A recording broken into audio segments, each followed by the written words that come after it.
ഇന്ന് ഞാൻ തൊഴുവൻകോട് അമ്പലത്തിലേക്ക് പോകട്ടോ. ആ ക്ഷേത്രത്തിൽ ഉത്സവം തുടങ്ങിയിരിക്കുകയാണേ. ഇവിടെ 11 ദിവസത്തെ ഉത്സവമുണ്ട്. ഈ 11 ദിവസവും ഇവിടെ പൊങ്കാലയുണ്ട് കേട്ടോ. പൊങ്കാലയിട്ട് നമ്മൾ പൊങ്കാല നിവേദിക്കാൻ പോറ്റി നമ്മൾ പൊങ്കാലയിടുന്ന സ്ഥലത്ത് വരാറില്ല. നമ്മൾ പൊങ്കാല എടുത്ത് ദേവിയുടെ നടയിൽ കൊണ്ട് വയ്ക്കുമ്പോഴത്തേക്കും പോറ്റി നിവേദിച്ച് തരണം കേട്ടോ പതിവ്.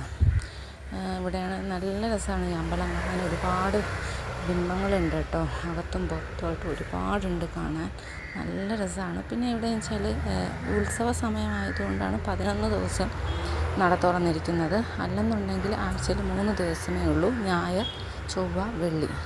ഈ 3 ദിവസം പൊങ്കാലയുണ്ട് കേട്ടോ. നമുക്ക് പോയി പൊങ്കാല ഇടാം. അത് രാവിലെ തൊട്ട് ഉച്ചയ്ക്കകത്തുള്ള ആ ഒരു ടൈമിൽ ഏത് സമയം വേണമെങ്കിലും നമുക്ക് പോയിട്ട് പൊങ്കാല ഇടാം.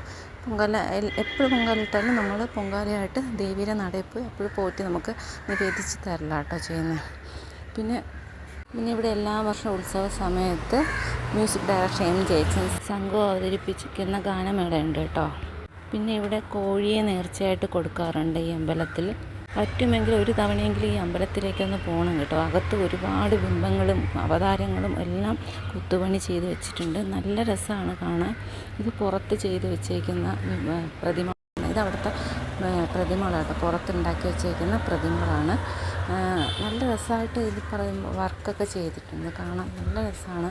പിന്നെ ഇവിടെയാണ് പൊങ്കാല ഇടുന്ന സ്ഥലം കേട്ടോ. ഇപ്പം ഈ കല്ല് നിരത്തി പാത്രം വെച്ചേക്കുന്ന കഞ്ഞിക്ക് ഇവിടെ തരുന്ന കഞ്ഞി ഔഷധ കഞ്ഞിയാണ് കേട്ടോ.